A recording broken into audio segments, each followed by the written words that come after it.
Des observations franches, des échanges vivants, des solutions concrètes. Briques Villemur. Beaucoup de gens ont réagi à l'entrevue qu'on a réalisée avec Pierre-Olivier Pinault sur le plan de nouvelle tarification d'Hydro-Québec.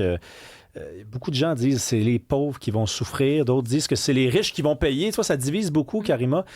Mais c'est sûr que l'enjeu on augmente les tarifs parce que on n'est plus en mesure d'honorer le contrat moral parce qu'on a vendu de l'électricité sous l'ère Fitzgibbon. Je suis obligé de dire l'ère Fitzgibbon, qu'on n'avait pas, et là, maintenant, il faut assumer.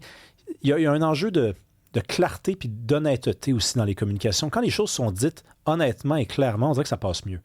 J'ai pas l'impression que tout est dit là, quand on dit gros consommateur. Oui, mais je pense que ça va quand même au-delà de ça. Sur la communication, à un moment donné, ils vont communiquer, ils visent un certain pan de la population qui consomme. Tu sais, je pense que c'est le mode de vie aussi à l'américaine, c'est-à-dire le côté nord-américain, le modèle, tu sais, de la banlieue, la grosse maison, la grosse piscine. C'est un peu ça, finalement. On dit, aujourd'hui, on fait un peu le procès de ce mode de vie en disant que ce n'est pas tenable pour l'avenir, donc payez plus. Vous voulez avoir ce mode de vie-là, OK, mais ce sera comme une sorte de taxe de richesse. Puis, tu sais, d'ailleurs, nous, on est très chanceux, c'est vrai, au Québec, avec l'hydroélectricité, cette énergie renouvelable, une énergie propre. Il y a toujours des conséquences, évidemment, peu importe le type d'énergie qu'on utilise. Mais, tu sais, en Europe, c'est quelque chose qu'on voit. Hein.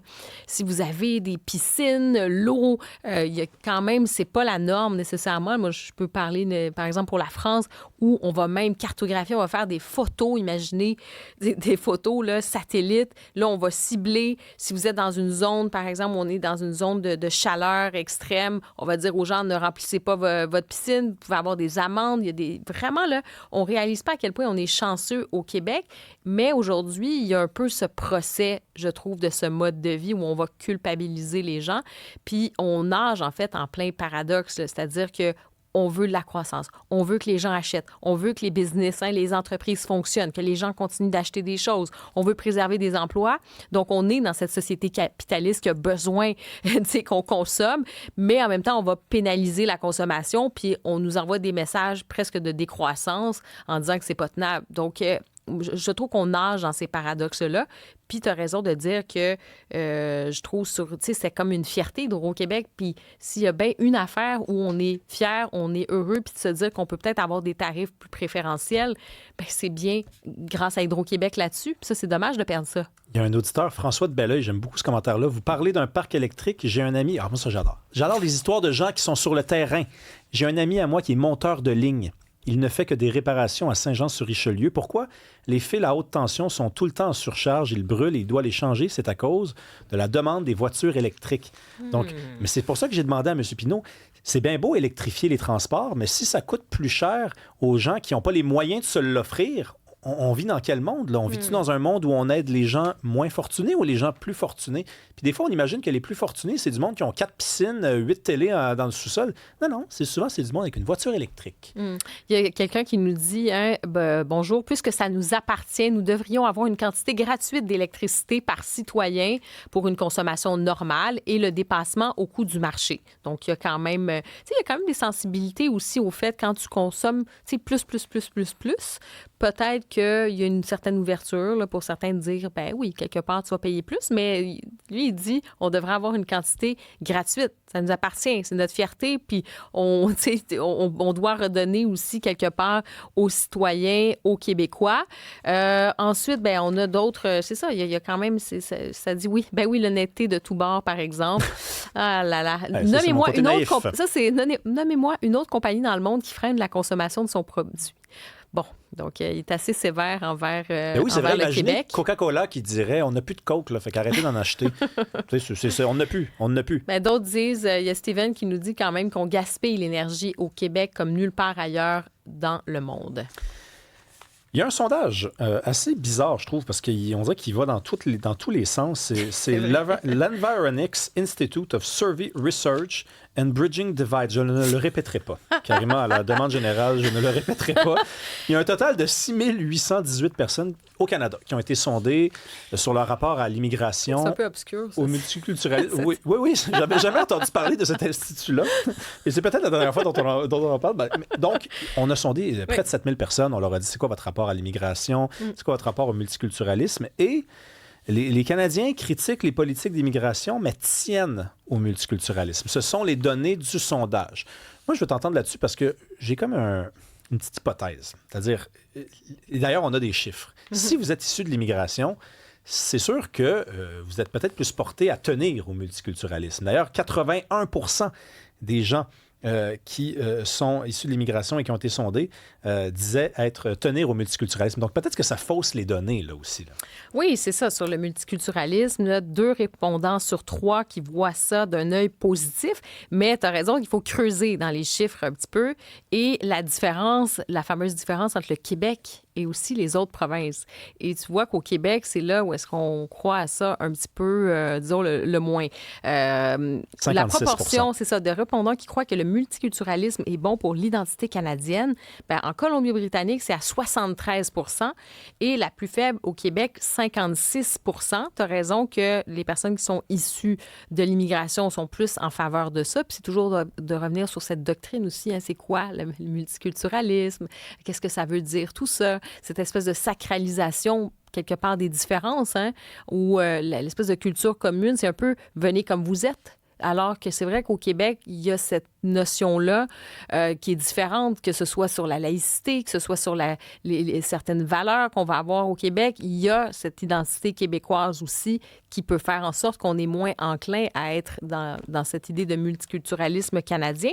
Et il y a sur l'immigration, on dit tout à l'heure, oui, au Québec, hein, puis il y a souvent des procès en xénophobie. Attends, là, 71 % des Canadiens de cette étude-là pensent qu'il y a trop d'immigration.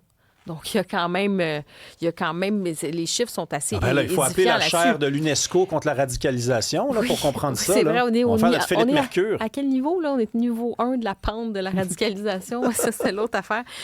Puis ce que j'ai trouvé aussi, disons, pertinent comme information, et ça nous donne une idée de ce fameux vivre ensemble, de cette unité nationale dont parle M. Carney, dont a parlé M. Carney, le premier ministre du Canada, hier à la fête au 1er juillet. Regardez cette donnée-là. Il y a 61 % des répondants qui estiment que les relations entre les personnes issues de différentes origines ethniques sont généralement bonnes. Là, tu te dis, c'est 61 % pensent que ça se passe quand même bien, tu sais. Oui, sauf que quand tu regardes les chiffres par rapport à 2019, OK? Donc, tu remontes, ça a baissé de 10 points.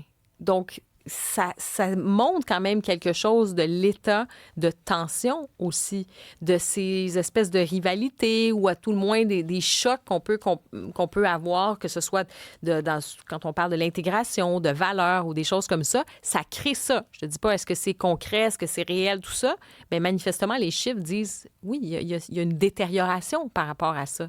Donc, c'est quand même intéressant. Vous pouvez lire, il y a un article, on en parle sur le site de Radio-Canada, mais c'est quand même sur cette vision du multiculturalisme. C'est un vrai sujet, notamment au lendemain de la Fête du Canada. Oui, on est festif. On va en parler avec François Fournier qui est avec nous. Bonjour, François. Bonjour, vous deux. Regarde, on va les rappeler les chiffres. Là. Je cite l'article. Oui. Pour ce qui est de la contribution positive du multiculturalisme à l'identité canadienne, les Canadiens dits racialisés, je déteste ce mot, sont les plus d'accord, 81 %. Ceux qui s'identifient comme blancs ou autochtones le sont le moins, 62 et 63 % respectivement. Hey, c'est 20 points de pourcentage, ou presque de différence. C'est énorme, là. Oui, c'est énorme. Ben ça, effectivement, ce langage-là est un peu drôle. D'ailleurs, dans la vie, on ne s'identifie pas comme blanc ou comme on l'est.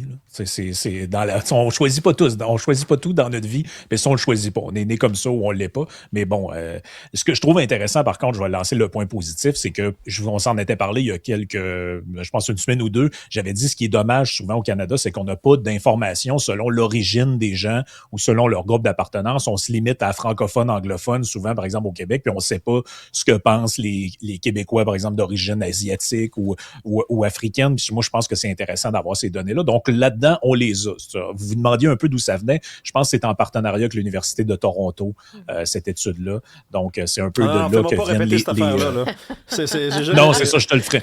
Je te le ferai pas répéter. Mais je pense que Karima, t'as mis le doigt sur quelque chose, là. Tu l'as pas dit exactement comme je vais le dire, mais je pense que c'est ce que tu voulais dire. C'est que je pense que si on demande à n'importe qui, l'immigration, qu'est-ce que ça veut dire? Ils sont capables de vous donner une définition assez claire. Ben, c'est des gens qui partent de leur pays d'origine, puis ils vont vivre dans un autre pays. Si je demande aux gens qu'est-ce que c'est que le multiculturalisme, je pense que ça, c'est un concept abstrait pour la plupart des gens. C'est pour ça que le résultat du sondage est un peu étrange. Et à mon avis, la différence entre le Québec et le Canada là-dedans s'exprime parce que nous, on vient de passer 20 ans de délibération sur cette question-là, où on a eu la commission Bouchard-Taylor, la charte de la laïcité, puis finalement la loi 21 dans une version un peu finale de tout ça. Donc, je pense que c'est un terme que les gens ont entendu et ont une meilleure compréhension peut-être que ce que ça pourrait vouloir dire au Manitoba, par exemple, parce que ça n'a pas été un sujet social central là-bas. Et je pense que la plupart des Canadiens, pour eux, ce que ça veut dire, le multiculturalisme, c'est simplement le fait de constater qu'il y a de la diversité.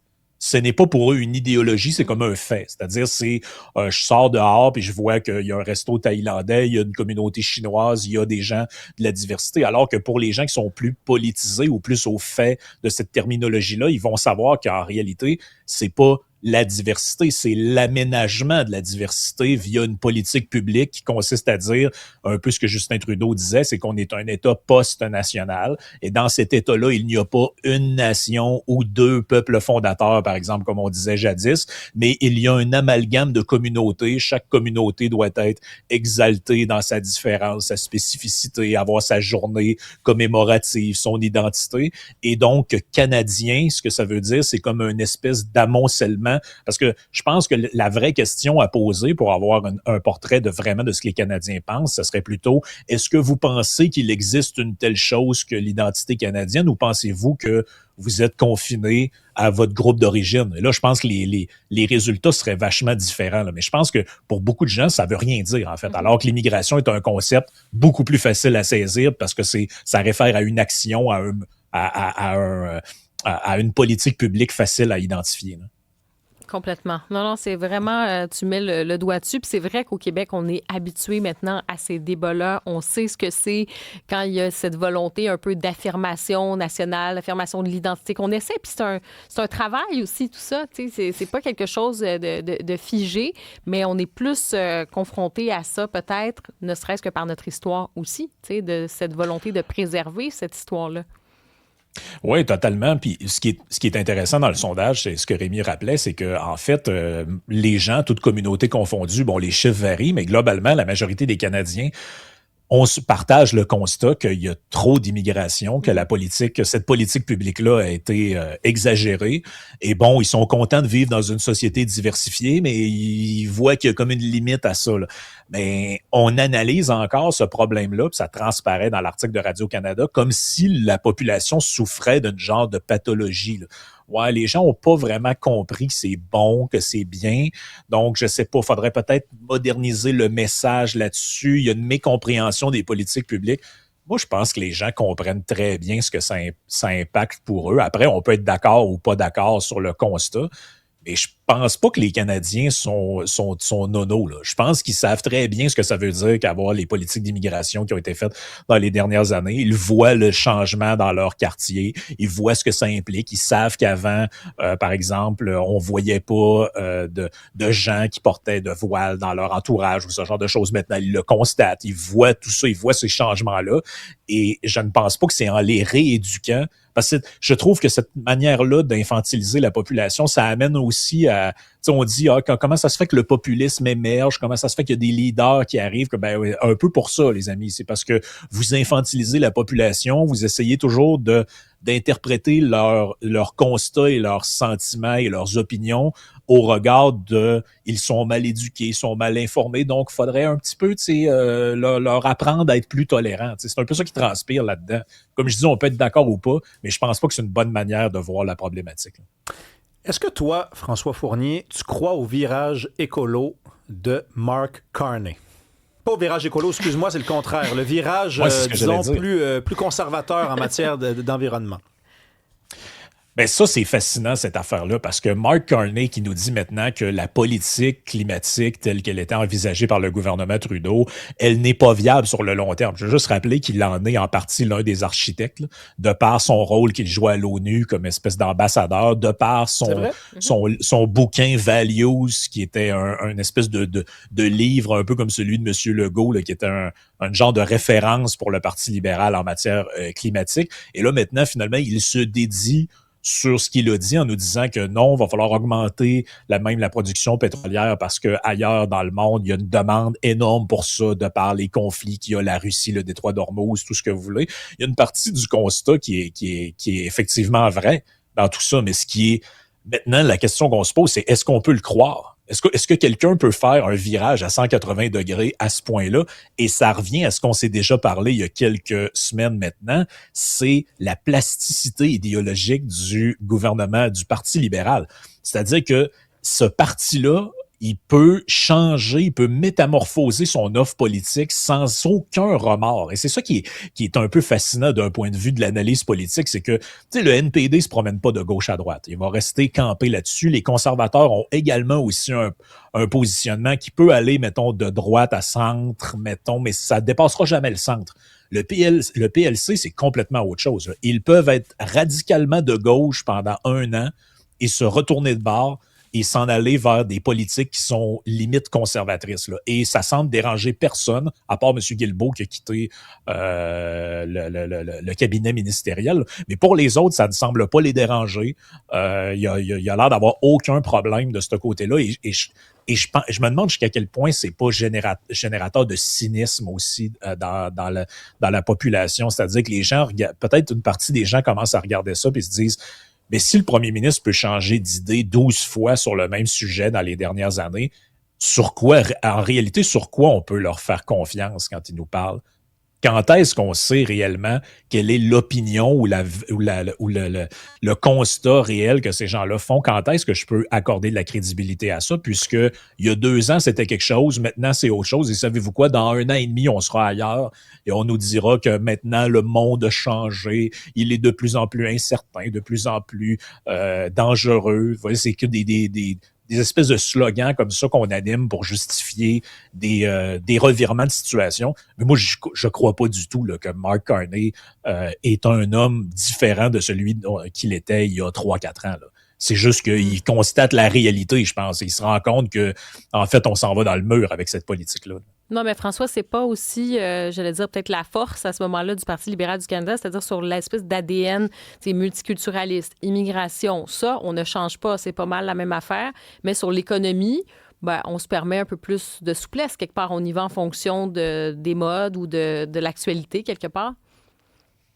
Oui, effectivement, il y a un ADN peut-être qui ne changera pas de ce côté-là. Mais quoi qu'on dit ça, mais quand même, moi, je pense que si les sondages montraient que de plus en plus, je pense qu'il y a des gens qui vont le constater, là, cette tendance-là, et il va y avoir une adaptation du discours. Peut-être pas dans les gestes concrets, ils vont peut-être continuer de faire les mêmes politiques, mais déjà, je pense que la vision sur l'immigration, elle commence à se modifier tranquillement là, au gouvernement fédéral. Ils le savent que la population est rendue ailleurs. En fait, ils savent qu'on n'est plus en 2015. Oui, et c'est un peu ce que montre, c'est un peu ce que montre un article là-dessus dans le Financial Post qui disait, ben maintenant, 55% des Canadiens pensent que c'est plus important de fournir nos alliés en énergie que de respecter les accords qu'on avait faits à Paris pour les émissions d'ici 2030, parce que de toute façon, les gens se rendent compte qu'on est en 2026, 2030, c'est dans 4 ans.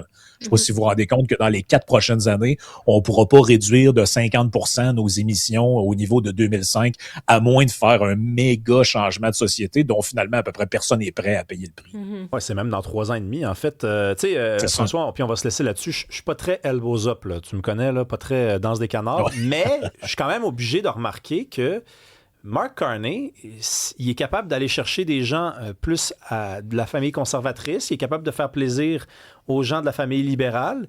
Est-ce qu'il incarne pas finalement ce qu'on espérerait d'un premier ministre, de quelqu'un qui unit, qui fédère? Je veux dire, et je le dis sans ironie. Ben, je pense qu'à quelque part, il y a eu un mouvement il y a eu un coup de génie de la part des libéraux là-dessus. C'est que Justin Trudeau correspondait à l'époque, en 2015. Oui. Et je pense que cette époque-là s'est ternie progressivement. Et à partir de 2021, 2022, c'était cramé pour lui. On le voyait dans les sondages. Et puis, qu'est-ce qu'ils ont fait? Ils ont dit, regarde, on attend d'avoir quelqu'un de meilleur. Et lui, il arrive avec une espèce de changement de cap, tout ça, puis il correspond à l'heure du temps. Mais la mauvaise nouvelle pour lui, je ne sais pas s'il a l'intention d'être là longtemps, je terminerai là-dessus, c'est que l'ère du temps va changer aussi. Et peut-être qu'il sera plus à la mode d'ici 1 an ou 2. Oui, ça va. Il va avoir l'air ringard avec son coude dans les airs. Merci beaucoup, François Fournier. Ça a déjà commencé. Merci, François. bye-bye.